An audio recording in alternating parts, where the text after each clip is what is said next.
in an ancient area between the Tigris and Euphrates rivers, Mesopotamia, the cradle of civilization. The earliest examples are from around 5,000 years ago. Originally used for bookkeeping, its first marks are symbols of commodities, like these ears of barley. But soon this picture-based system develops into symbols representing syllables. Divide the name up into syllables. Henry will be He-en-ri.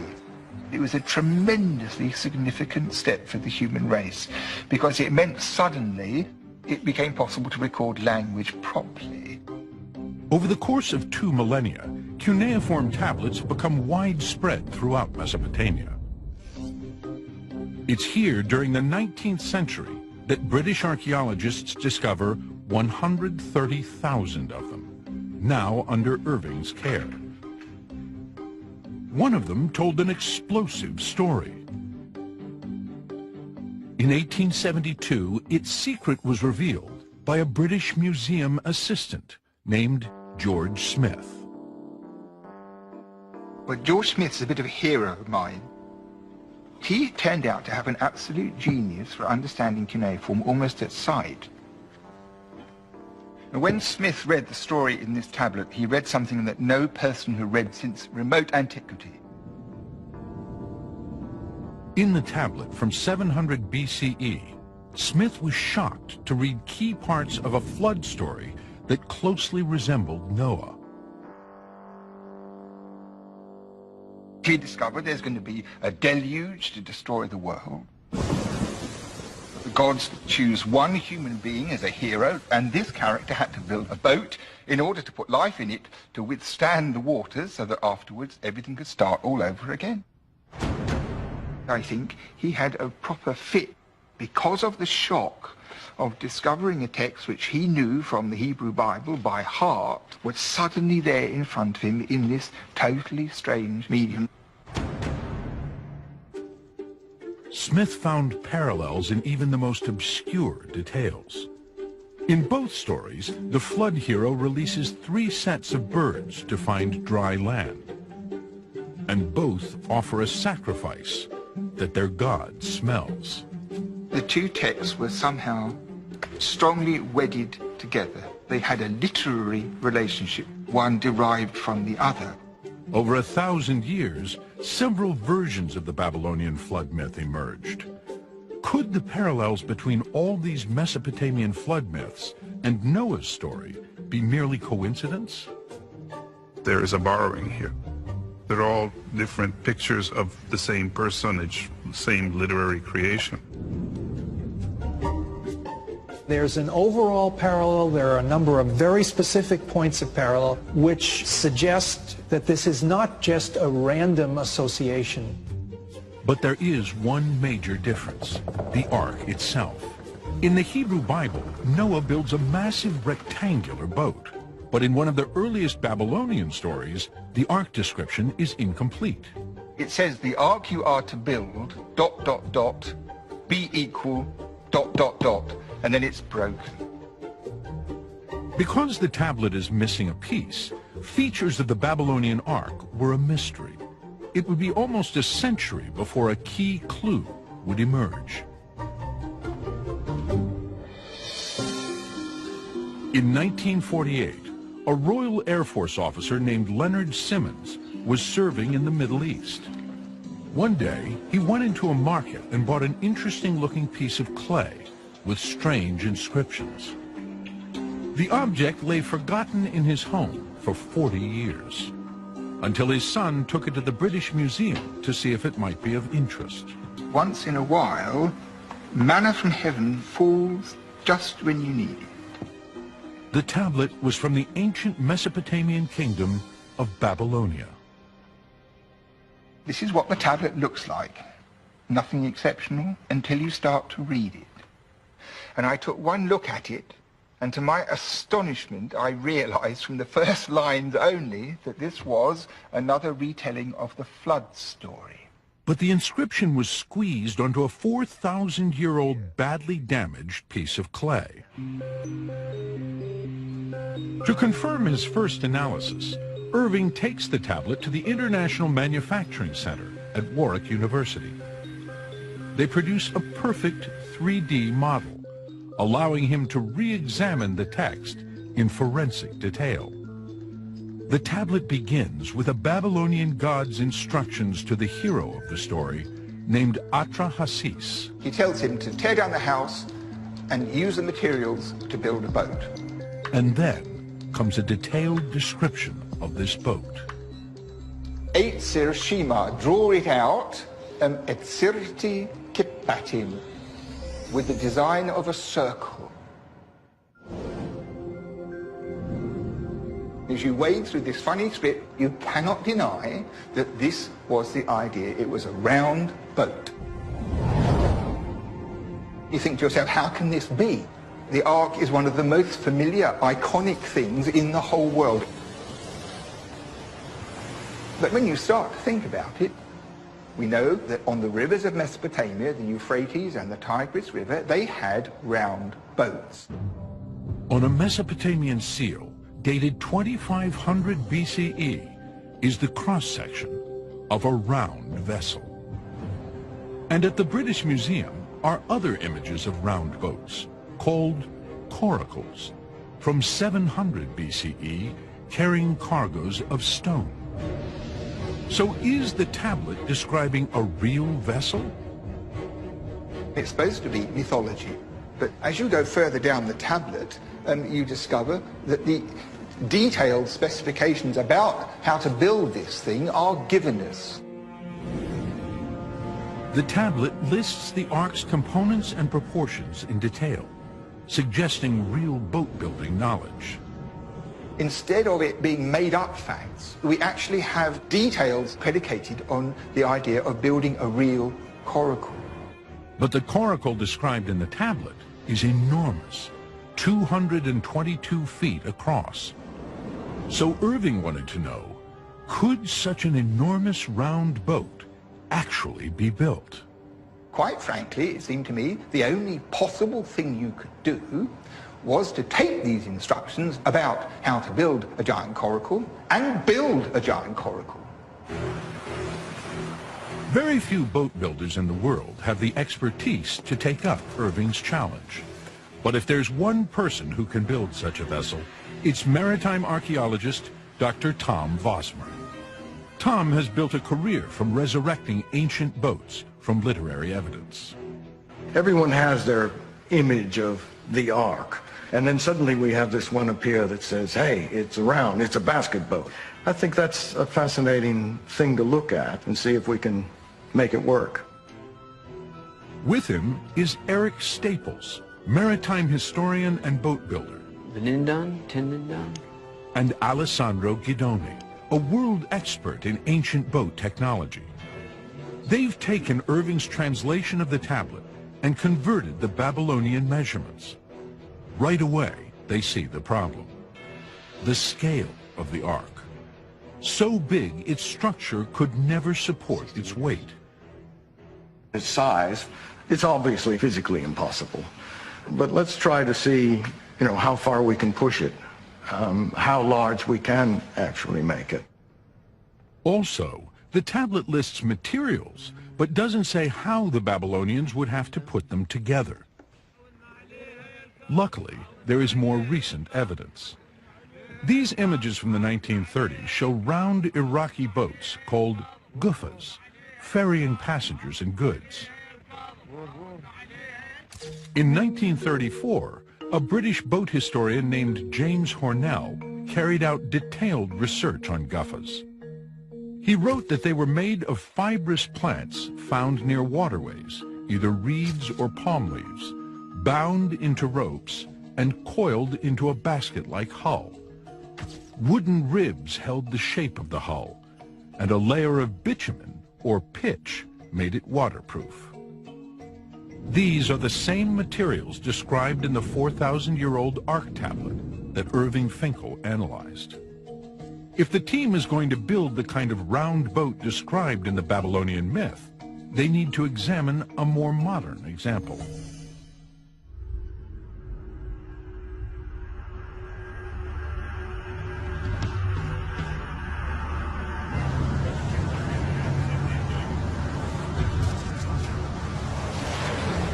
These are the heavily guarded oil fields of southern Iraq. For any outsider, traveling here is risky. Coming into what's described as an unsecure environment in order to flesh out the details of how to build a Babylonian Ark is definitely a new one for me, that's for sure. Eric needs to reach one of the few places where there is evidence of Iraq's traditional boat-building skills, the Great Marshes of southern Iraq. This ancient aquatic wilderness once covered 12,000 square miles. It was home to hundreds of thousands of marsh Arabs. But much of it was drained by Saddam Hussein in the early 90s to punish those resisting his regime. Eric has come to meet Azam Al-Wash. Azam is an expert in marsh traditions and boat technology, and he also owns possibly the last remaining Gufa in Iraq. As modern roads, bridges, and river launches were built, Gufas became obsolete. This example exists only because Azam had it constructed. Hello. Eric. Azam. Pleasure meeting. Yeah, likewise. How are you doing? Good, how are you? Good, good. So here's our Gufa. This is the Gufa. Wonderful. The building of this Gufa started with weaving in circles. It rings upon rings upon rings, woven together with traditional weaving techniques. The same technique is used. Eric recognizes the components described in the Ark tablet. The coiled rope of the hull made from marsh reeds, the wooden ribs of its skeleton, and waterproofing bitumen, the asphalt-like substance that's been used to seal the hulls of boats since antiquity.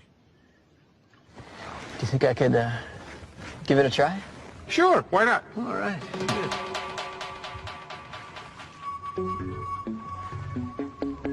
Hey, natural failure. It's very stable, which is why it was once used as an all-purpose ferry boat. But Eric wants to know if it can be scaled up. And if so, how big can he build a round boat? The 20th century historic record indicates that the biggest Gufas were up to 18 feet in diameter, much less than the 222 feet the tablet suggests. Could this be the limit of the round boat technology, today and in ancient times? The method of construction. Azam takes Eric to see a building technique that dates back more than 5,000 years. A reed house. Assalamu alaikum. So there it is. The entire rigidity of the structure comes in from the tension built into these arches. There's no metal in the building of these structures. It's reeds upon reeds upon reeds. They are kind of brought together by the tension of these twisted reeds. Could the ancient Babylonians have used this house-building technique as the basis for constructing their large round ark? So the circle that runs around here is one way of basically holding it all in together, using the tension, the natural tension, the strength of the reeds, basically, because they're flexible, but there's still a strength within the flexibility, particularly when you bundle them like this. But you're saying here that this is going to be 10, 15 10, meters? 12 meters, yes, yeah. Okay. Interlock the frames. Eric arrived with just the 4,000-year-old tablet details. Now, he has the beginnings of a design for his large Babylonian coracle. But many obstacles remain, beginning with where to build. I'd love to build it in Iraq, but considering the logistical issues and security issues as well, it's not realistic here. So the question is, where if not Iraq?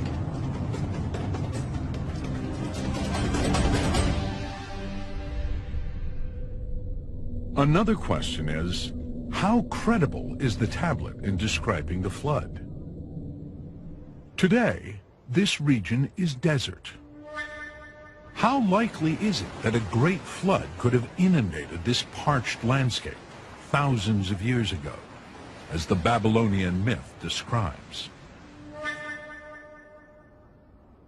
This is one of the places that gave birth to that legend. Home of first the Sumerian, then Babylonian empires, the ancient city of Ur. Just 20 miles from the Great Marshes, Ur dates back more than 5,000 years. It's here in 1928 that British archaeologist Sir Charles Leonard Woolley made a startling discovery. In 1922, Woolley and his team came in search of early Mesopotamian civilization. He found remains of an entire royal dynasty, a testament to the sophistication and power of the Sumerian elite. And then he made an equally stunning discovery. A distinctive layer of river silt, 10 feet thick.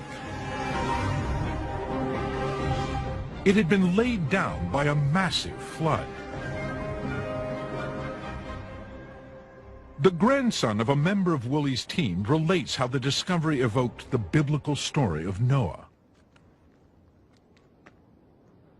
They found layer of sand to the south of Ur, north of Ur, and east and west. That means that happened a big flood, and they thought that is the same flood of Noah, the great man, the great prophet in that time.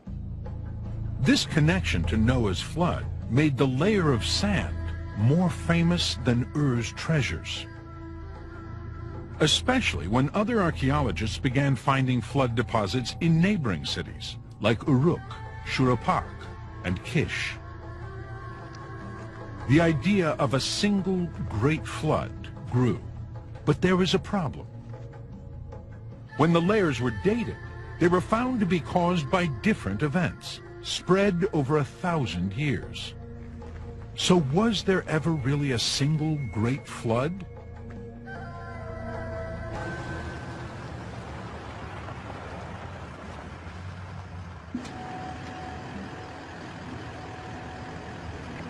Landscape archaeologist Dr. Jenny Purnell is looking for the answer. For over a decade, Jenny has been investigating how the landscape of Iraq has changed over thousands of years.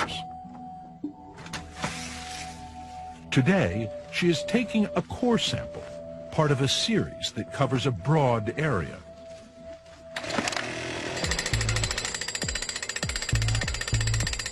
She's digging 68 miles south of Ur, in a marshland that was recently drained for oil exploitation. It's a chance for her to get a piece of uncontaminated earth, essential for accurate dating. You can see this light gray silt. These little guys are very typical of freshwater marshes around here. It means that our core will have been protected by this marsh cover until recently when it was drained. This core will help reveal if ancient Mesopotamia was impacted by a cataclysmic flood. This should be something like year 0, and that may be 1000 BC. And if we're lucky, right about here is when your arc. Originally, all these stories circulated orally, and around 2000 BC, we see for the first time that these narratives became reduced to writing. And from that moment, they are fixed rigidly. So you have an established text which all the scribes copy. And in the process of copying, errors creep in. Irving Finkel believes one of these errors changes the shape of the ark. The Ark tablet, dated around 1750 BCE, 4,000 years old, places the round ark inside a square to help define its dimensions. By 700 BCE, the Atrahasis flood tale has been absorbed into a more famous story, the exploits of a hero king in the Epic of Gilgamesh. But here, scribes omit the mention of the circle. We have these later scribes who have an old text. They look at it and they decide, well, all this technical stuff, we don't need it. And they don't read the thing very carefully at all, because in the description about how round it was, they miss the point. As a result, according to Irving, the Gilgamesh Ark has a very strange shape. So it's like a kind of skyscraper. What would happen if you put that in the sea? It would sink, wouldn't it? Especially if it was full of animals. It's absolutely hopeless. Over time, the mythical ark loses touch with the reality that likely inspired it. It sets off on a literary journey, changing with new interpretations. There's a rather ironic consequence. You have the possibility of an error being consolidated, copied and recopied until nobody thinks about it anymore, they just take it for granted. And that is surely what happened with the shape of the ark. It eventually adopts the boat shape we know in the story of Noah.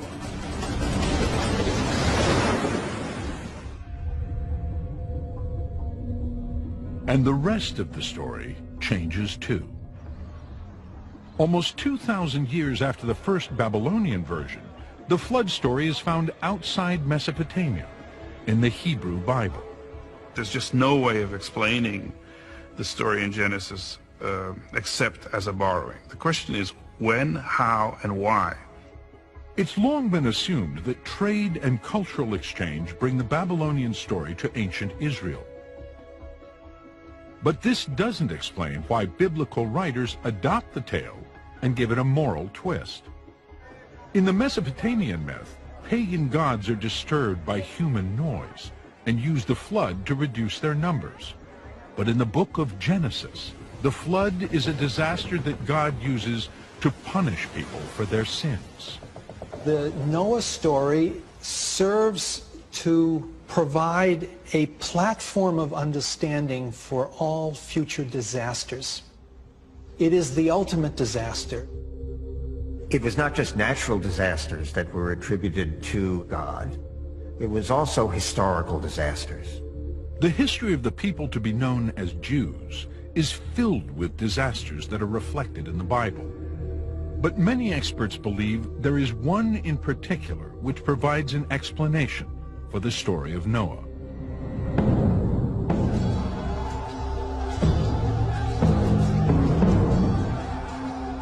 The Babylonian destruction of Jerusalem in 587 BCE. A consequence of the Judean kingdom's failure to pay tribute. If somebody is not paying their taxes, not paying tribute as they're supposed to, you have to make an example of them. So you need to come in and show the world what your power is capable of enforcing. Several thousand Judeans, the educated and the powerful of ancient Israel, were marched about 1,000 miles to Babylon. The Babylonians needed manpower. They had fields that needed to be cultivated and craftsmen that needed to be imported to make the tremendous buildings and other things that they did. So you imported manpower to do those kinds of things. I think for a lot of people there probably was a sense that this is the end of the world as we know it. Our tormentors demanded songs of joy. They said, "Sing us one of the songs of Zion." But how can we sing the songs of the Lord while in a foreign land? Psalm 137, 3 and 4. Yet this traumatic uprooting brought the Judeans into direct contact with Babylonian culture, and that would shape the destiny of their scripture and the story of Noah.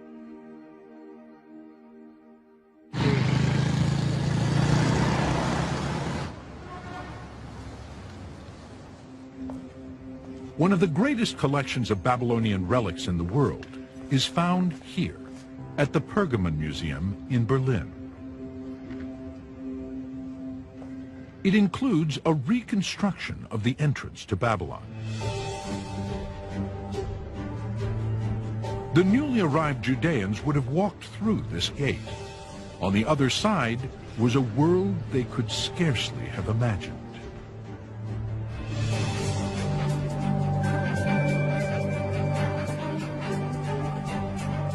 In the 6th century BCE, Babylon was the most cosmopolitan city on earth.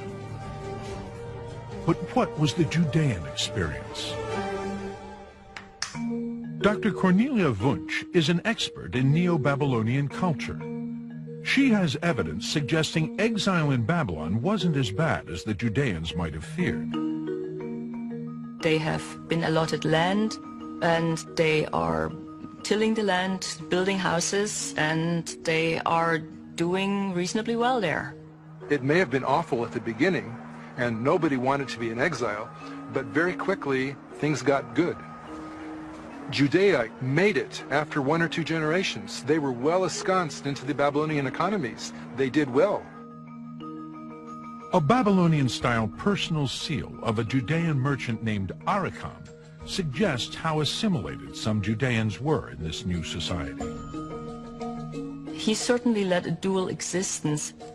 Aracham has clearly showing himself as a person of Judean descent, but on the other hand as a typical Babylonian businessman. Many Judeans in Babylon were well integrated into Babylonian culture, but they also preserved their own traditions. This was the case for Judean scribes, who were editing traditional stories and prayers and writing new ones that would ultimately become the Hebrew Bible. These priestly authors obviously had the exile on their minds. And one of the most significant aspects of this event was the formation of the Bible. It began in Babylon. Some of these books were already in process, but seem to have been shaped by the experience of the exile. In the center of Babylon is a giant ziggurat. In the book of Genesis, it becomes the ultimate symbol of human folly, the Tower of Babel.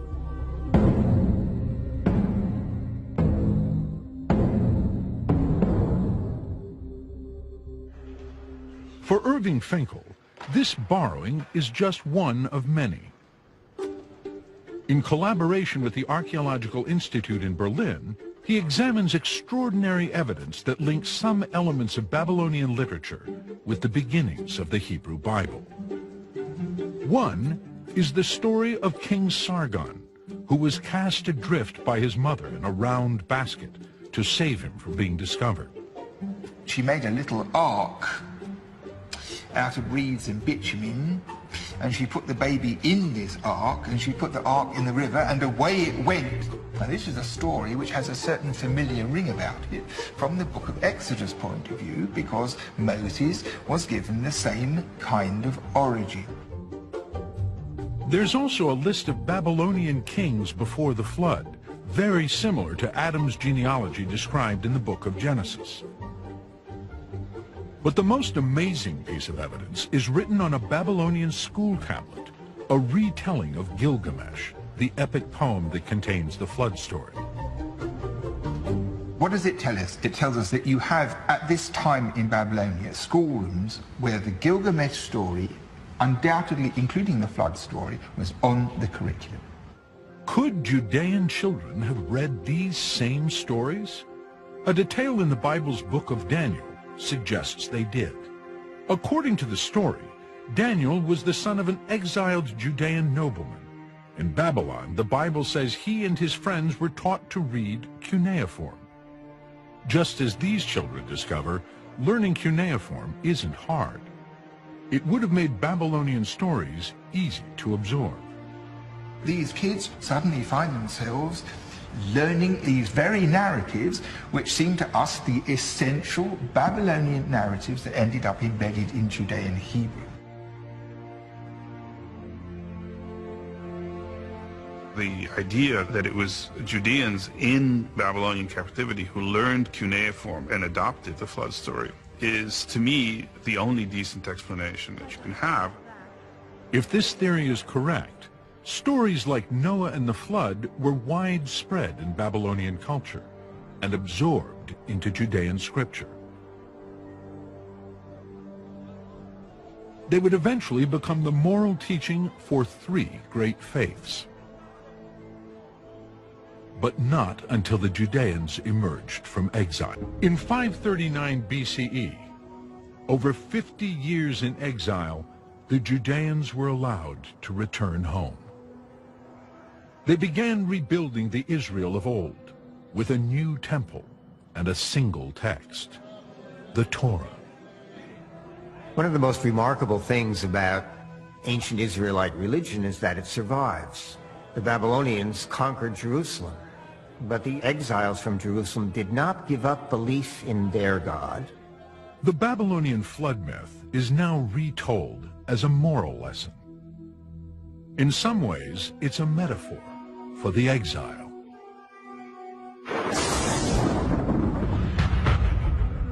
The foreign agent comes, punishes as a tool of God's wrath.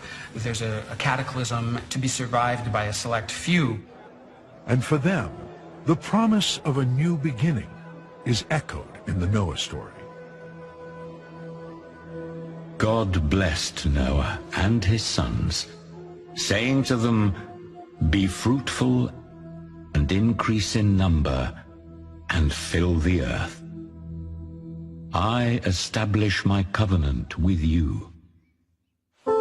Never again will all life be destroyed by the waters of a flood." Genesis 9:1 and 11. This covenant defines man's relationship with God and marks the birth of Judaism. A great Israeli scholar, Yehezkel Kaufman, said, "The exile is the watershed. With the exile, the religion of Israel comes to an end and Judaism begins." This is the moment at which the history of the Jewish people begins. Not at the beginning of time, but after the flood.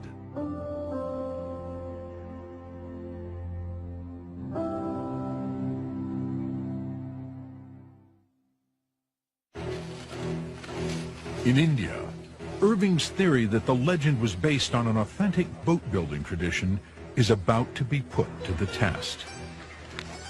The big question is Alessandro's bitumen recipe. Will it work?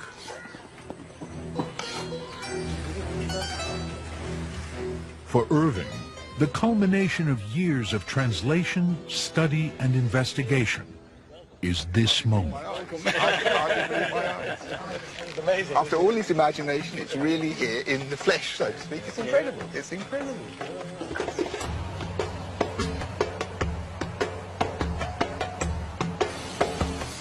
The Ark is raised on inflatable rollers. On its launch platform, it begins its journey down to the lake.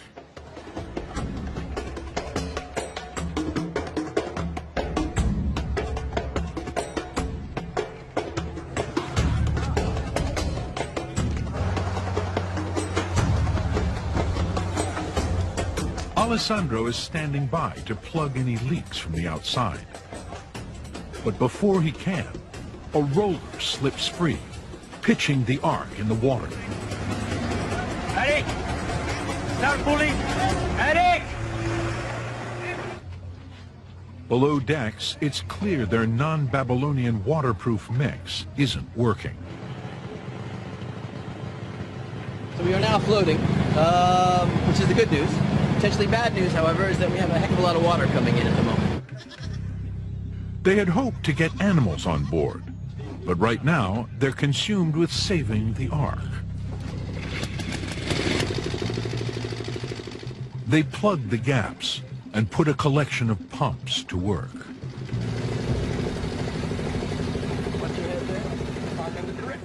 By the time Irving climbs on board, the problem is under control. Welcome aboard. Thank you. I'm proud to be here. Absolutely wonderful.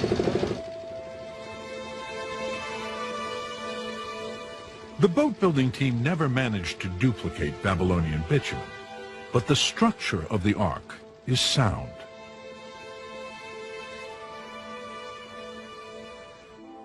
At the root of the story may have been a flood vessel, like this one. Behind the legend of a great flood were thousands of real floods. And behind the myth of a giant ark is a genuine tradition of round boat building. All this from a Babylonian tablet, a story that emerged 4,000 years ago. it continues to resonate today as one of the world's most enduring tales.